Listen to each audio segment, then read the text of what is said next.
நாட்கள் எல்லாமே உங்களுக்கு நல்லதாவே நடக்கட்டும். அனைவருக்கும் வணக்கம். நம்ம இன்னைக்கு பார்க்க இருக்கிற ராசி விருச்சிக ராசி. இந்த விருச்சிக ராசி என்பவர்களுக்கு இந்த சனி பயிற்சிக்கு அப்புறம் என்னென்ன மாற்றங்கள நிகழப்போகுது.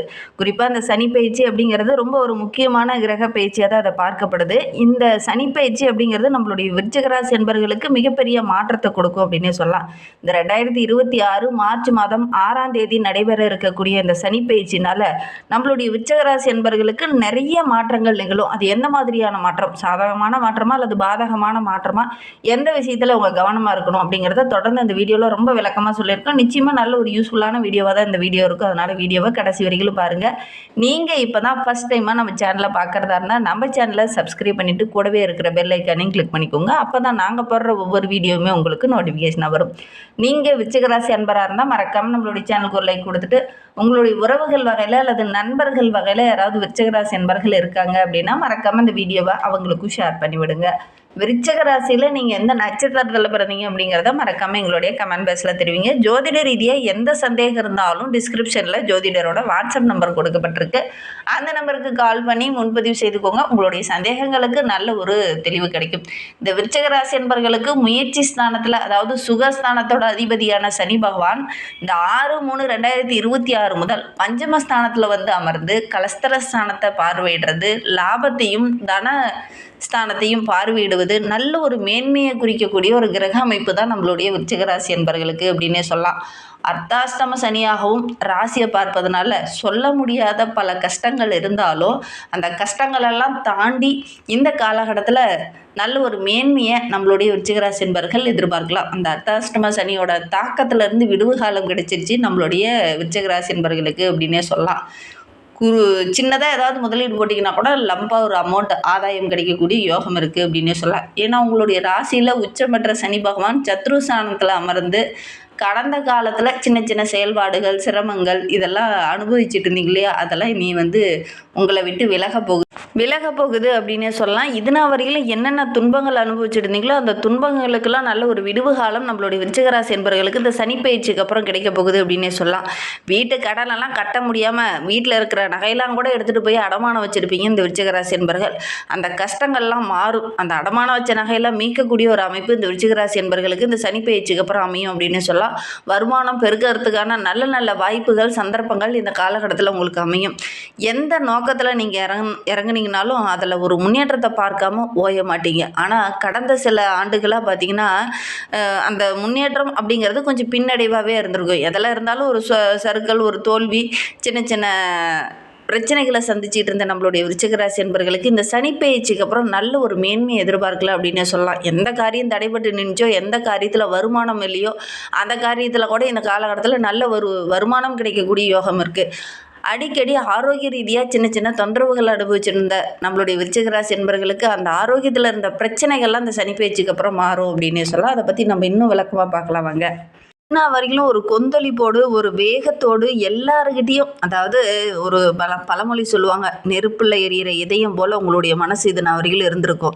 இப்போ எப்படி இருக்கும் அப்படின்னா அந்த சனி பயிற்சிக்கு அப்புறம் அப்படியே மலர்ந்த பூ போல் நல்ல ஒரு புதுசாக ஒரு காதல் மலரும் இல்லையா, அந்த மாதிரி உங்களுடைய மனது வருகின்ற நாட்களில் அந்த மாதிரி மாறும் இந்த சனி பயிற்சிக்கு அப்புறம் நம்மளுடைய விருச்சிக ராசி என்பவர்களுக்கு அப்படின்னு சொல்லலாம்.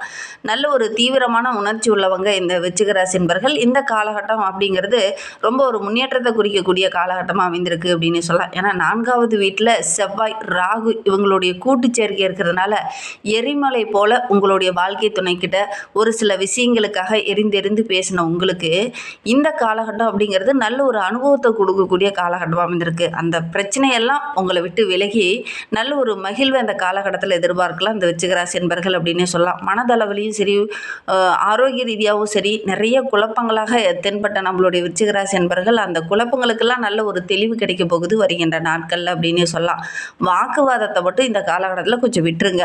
அதே மாதிரி சொந்த வீட்டில் சின்ன சின்ன பிரச்சனைகள் அப்பப்போ வர்ற மாதிரி நீங்கள் கொஞ்சம் உணரலாம். விட்டு கொடுத்து அனுசரணையாக போகிறது இந்த விருச்சிக ராசி என்பவர்களுக்கு ரொம்ப நல்லது அப்படின்னே சொல்லலாம். ஏன்னா 5வது வீட்டில் அமரும் போது காதல் வயப்படக்கூடிய ஒரு சூழ்நிலை இந்த விருச்சிக ராசி என்பவர்களுக்கு ஏற்படும் அப்படின்னே சொல்லலாம். ஏன்னா உங்களுடைய ராசிக்கு சுக்கிரன் 5வது இடத்துல அமரும்போது ஒரு சிலருக்கு வாழ்க்கை துணை மூலிமா ஏதாவது ஒரு மகிழ்ச்சி தர மாதிரி ஒரு விஷயமோ அல்லது வாழ்க்கை துணை உறவுகள் வகையில் ஏதாவது ஒரு மகிழ்ச்சி தர மாதிரி விஷயங்கள் இந்த காலகட்டத்தில் நடக்கும். அதே மாதிரி விருச்சிக ராசி என்பவர்கள் ஒரு 20-25 வயதுக்கு மேலே இருக்கிறவங்க காதல் வயப்படக்கூடிய ஒரு வாய்ப்புகள் இந்த காலகட்டத்தில் அமையும் அப்படின்னு சொல்லலாம். உங்களுடைய படைப்பாற்றல் இந்த காலகட்டத்தில் ரொம்ப சிறப்பாக இருக்கும் அப்படின்னு சொல்லலாம். புதிய முயற்சி எல்லாமே உங்களுக்கு சிறப்பாக இருக்குது அப்படின்னு சொல்லலாம். குடும்ப உறுப்பினர்கிட்ட மட்டும் பேசும்போது பதிலுக்கு பதில் பேசாமல் கொஞ்சம் விட்டு கொடுத்து அனுசரணையாக இந்த காலகட்டத்தில் போகணும், இந்த சனி பயிற்சிக்கு அப்புறம். ஏன்னா குடும்ப உறவுகளால் ஒரு சில இடத்துல சின்ன சின்ன சிக்கல்கள், பிரச்சனைகள், சண்டை சச்சரவுகள் அடிக்கடி வர்றதுக்கான ஒரு சூழல் இருக்குது. கொஞ்சம் கவனமாக இருக்கிறது நல்லது. தடிமனான வார்த்தைகளை இந்த காலகட்டத்தில் கொஞ்சம் பயன்படுத்தாமல் இருக்கிறது நல்லது. ஏன்னா செவ்வாய் 4ஆம் வீட்டில் இருக்கும்போது டக்கு டக்குன்னு கொஞ்சம் கோபம் வரும். வீட்டுக்குள்ளேயே சின்ன சின்ன கருத்து மோதல்கள் வரும். ஒரு சிலருக்கு பார்த்திங்கன்னா சொத்து சம்மந்தமான பிரச்சனை வர்றதுக்கான சூழல் இருக்குது. அதனால் ஒரு சிலருக்கு மன அழுத்தம் கொஞ்சம் அதிகமாகிறதுக்கான ஒரு சூழ்நிலையில் இந்த விருச்சிக ராசி என்பவர்களுக்கு இந்த சனி பயிற்சிக்கு அப்புறம் ஏற்படக்கூடிய சூழ்நிலை இருக்குது அப்படின்னு சொல்லலாம். வீட்டில் கூட கொஞ்சம் அமைதியின்மை போன்ற பிரச்சனைகள் ஏற்படும். அதே மாதிரி 4ஆவது வீட்டில் ராகு இருக்கிறதுனால தாய்வழி உறவுகள் அல்லது தாயாரிக்க கூட ஒரு சில மருத்துவ செலவுகள் செய்ய வேண்டிய ஒரு சூழ்நிலை இருக்குது. சுக்கிரன் 7 மற்றும் 12ஆம் இடத்தினுடைய அதிபதி அவர் 5ஆம் இடத்துல அமரும்போது ஒரு சிலருக்கு குழந்தை பேர் இல்லாதவங்களுக்கு குழந்தை பேர் கிடைக்கக்கூடிய யோகம் இருக்குது. அதோட குழந்தைகள் மூலிமா ஏதாவது மகிழ்ச்சி தர மாதிரி நல்ல நல்ல விஷயங்கள் இந்த விருச்சிக ராசி என்பவர்களுக்கு ஏற்படும் அப்படின்னு சொல்லலாம். சூரியன் உங்களுடைய ராசிக்கு 10ஆம் அதிபதி.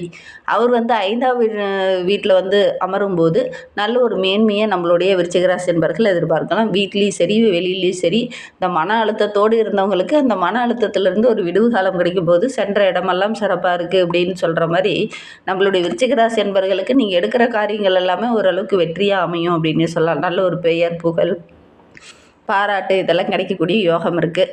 அதே மாதிரி 8ஆவது வீட்டில் மிதுன ராசியில் குரு பகவான் அமரும்போது பூர்வீக சொத்து சம்மந்தமான பிரச்சனை, மரபு வழி உறவுகள் சம்மந்தமான பிரச்சனைலாம் இந்த காலகட்டத்தில் கொஞ்சம் அப்பப்போ வரும். கொஞ்சம் பொறுமையாகவும் நிதானமாகவும் இந்த காலகட்டத்தில் இந்த விருச்சிக ராசி என்பவர்கள் இருக்கிறது நல்லது அப்படின்னே சொல்லலாம். தேவையில்லாத பிரச்சனையெல்லாம் ஒரு சில பிரச்சனைகள் வரதுக்கான சூழ்நிலை இருக்குது. மார்ச் மாதம் 15க்கு பிறகு பார்த்திங்கன்னா சூரியன் 5ஆவது வீட்டுக்கு வரும்போது உங்களுடைய படைப்பாற்றலுக்கு நல்ல ஒரு அங்கீகாரம் கிடைக்கும். புது விதமாக யோசிப்பீங்க. நல்ல ஒரு பாராட்டு, அங்கீகாரம், தலைமை பொறுப்பு இதெல்லாம் கொஞ்சம் கிடைக்கக்கூடிய யோகம் இருக்குது அப்படின்னு சொல்லலாம். உங்களுடைய திறமைகள் எல்லாத்துக்குமே நல்ல ஒரு பாராட்டெல்லாம் கிடைக்கக்கூடிய யோகம் இருக்குது. இருந்தாலும் 10ஆவது வீட்டில் கேது இருக்கிறதுனால ஒன்றுக்கு பல முறை ஒவ்வொரு விஷயத்துலையும் யோசித்து தான் இறங்கணும். அவசரப்பட்டு இறங்குனீங்க அப்படின்னா ஒரு சில இன்னல்கள் வரும். அதனால் முடிந்த அளவுக்கு ஒன்றுக்கு பல முறை யோசித்து செயல்படுங்க. அதே மாதிரி உங்களுடைய சுய ஜாதகத்தை ஒரு முறை பார்த்துக்கிறது நல்லது அப்படின்னே சொல்லலாம். இந்த விருச்சிக ராசி என்பவர்களுக்கு கடினமாக உழைக்கிறேன், ஆனால் அதற்கான அங்கீகாரம் கிடைக்கலையே, அதற்கான பாராட்டு கிடைக்கலையே, அதற்கான வருமானம் கிடைக்கலையே அப்படின்னு நினச்சிட்டு இருந்தவங்களுக்கு இந்த சனி பயிற்சிக்கு அப்புறம் பார்த்திங்கன்னா அதற்கான அங்கீகாரம், ஆதாயம் இதெல்லாம் கிடைக்கலாம். அதற்கான வாய்ப்புகளும் அமையும். அது நீங்களே உணர்வீங்க. அந்தளவுக்கு கிரக அமைப்புகள் நம்மளுடைய விருச்சிக ராசி என்பவர்களுக்கு ரொம்ப சிறப்பாக இருக்குது அப்படின்னு சொல்லலாம். நிதி நிலைமையை பொறுத்த வரைக்கும் இந்த சனி பயிற்சிக்கு அப்புறம் பார்த்திங்கன்னா நல்ல ஒரு மேன்மை இருக்கும். குடும்ப உறவுகளால் மட்டும் சின்ன சின்ன பிரச்சனைகள், சண்டை சச்சரவுகள் வர்றதுக்கான ஒரு சூழ்நிலை இருக்குது. பெருசாக ஏதாவது தொகை முதலீடு போட போகிறீங்க அப்படின்னா கொஞ்சம் யோசித்து செலவு செய்கிறது நல்லது.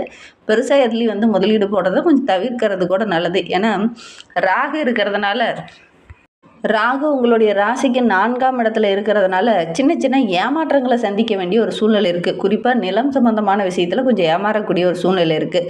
சட்ட ஆவணங்கள்லாம் கரெக்டாக இருக்கா அப்படிங்கிறத செக் பண்ணி பார்த்துட்டு நீங்கள் இதெல்லாம் வாங்குறது நல்லது அப்படின்னு சொல்லலாம். 5ஆம் வீட்டில் உச்சத்தில் உங்களுடைய ராசி அதிபதி செவ்வாய் அமர்ந்திருக்கிறார். அவரோடு கூட சுக்கிரன் அமரும் போது மனைவி வெளி உறவுகளால் ஏதாவது பாராட்டு தர மாதிரி நல்ல விஷயங்கள் இந்த காலகட்டத்தில் நடக்கும். அதே மாதிரி நீங்கள் உங்களுடைய மனைவியின் பேரில் கூட சொத்து வாங்குறது, நிலம் வாங்குறது இதெல்லாம் வாங்கினீங்க அப்படின்னா ஓரளவுக்கு சாதகமான பலன் கிடைக்கும் அப்படின்னு சொல்லலாம்.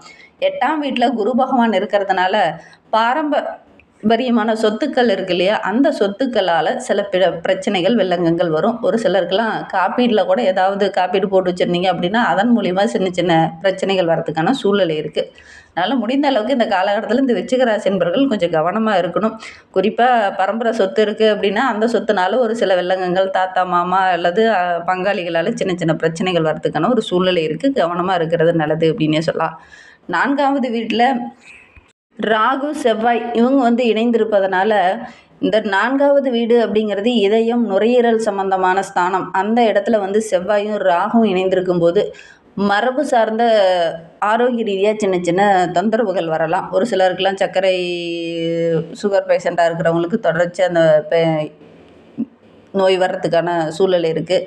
அதே மாதிரி மார்பு சளி ஒரு சிலருக்கு வரத்துக்கான ஒரு சூழ்நிலை இருக்குது. ஒரு விதமான படபடப்பு, இந்த மாதிரி சின்ன சின்ன பிரச்சனைகள் ஒரு சிலருக்கு வரலாம். இந்த விருச்சிக ராசி என்பவர்களுக்கு ஒரு சிலருக்கு மன அழுத்தம் போன்ற பிரச்சனைகள் இந்த காலகட்டத்தில் வரலாம்.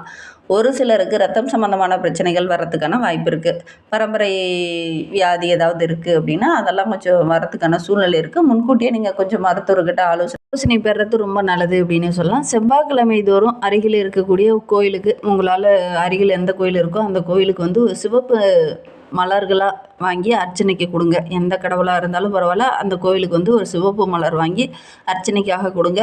செம்பு பொருள்களை வாங்கி தானமாக கொடுங்க. நல்ல மாற்றத்தை எதிர்பார்க்கலாம்.